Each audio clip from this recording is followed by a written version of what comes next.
Bonjour chers amis et bienvenue à la communauté d'études quotidiennes de la Bible.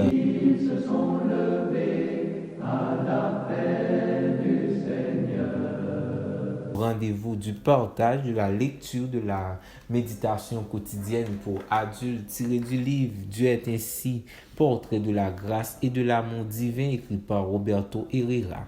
Nous prenons aussi le plaisir de vous remercier car votre fidélité à l'écoute et au partage de nos différents contenus est quelque chose de vraiment apprécié. Que le Seigneur en tienne compte. La méditation du jour est intitulée « Ce que Dieu considère comme le plus important ».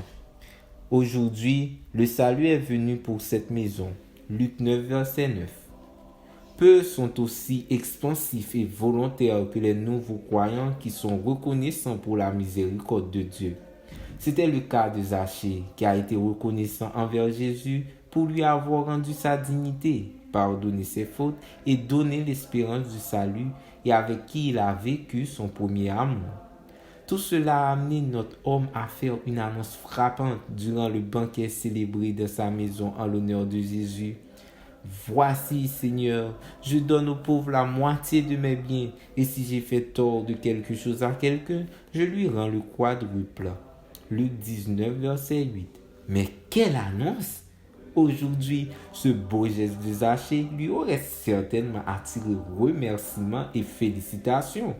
Mais dans ce cas, Jésus ne lui a adressé aucun éloge direct et n'a pas non plus mis en valeur l'acte de charité qu'il venait d'annoncer. Au lieu de cela, il a veillé à ce que rien ni personne n'éclipse la chose la plus grande qui venait de se produire. Aujourd'hui, le salut est venu pour cette maison. Dieu veut que nous sachions que l'expérience chrétienne ne doit jamais se fonder sur ce que nous avons fait, faisons ou pouvons faire. Quiconque croit mériter le salut pour son comportement passé, pour ce qu'il pense faire à l'avenir ou pour le sacrifice qu'il fait actuellement, dénature le plan de Dieu pour le salut et rendra sa vie misérable. Jésus n'a jamais donné plus d'importance à ce que les gens faisaient pour Dieu qu'à ce que Dieu faisait pour eux ou qu'à la relation entre l'individu et Dieu.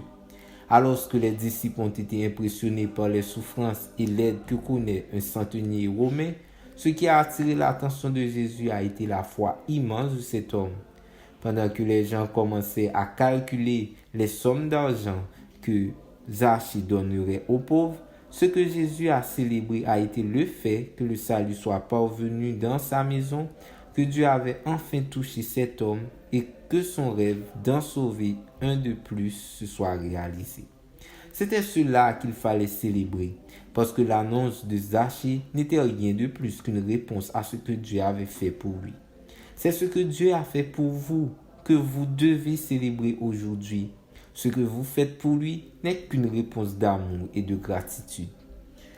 Nous vous remercions de votre attention à l'écoute et au partage de nos différents contenus. Que le Seigneur vous bénisse et bonne journée.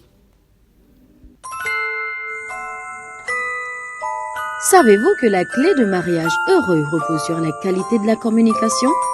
Si la réponse vous intéresse, la communauté d'études quotidiennes de la Bible vous invite à participer ce dimanche 13 octobre 2024 à 4h p.m., heure de Miami, en direct sur YouTube, à une conférence incontournable avec le pasteur Arboit Moïse, spécialiste en relations familiales. Grâce à son expertise, il vous guidera sur comment améliorer la communication dans votre mariage, renforcer vos liens et surmonter les obstacles du quotidien. Rejoignez-nous sur YouTube ce dimanche 13 octobre à 4h, heure de Miami, pour un mariage réussi et heureux.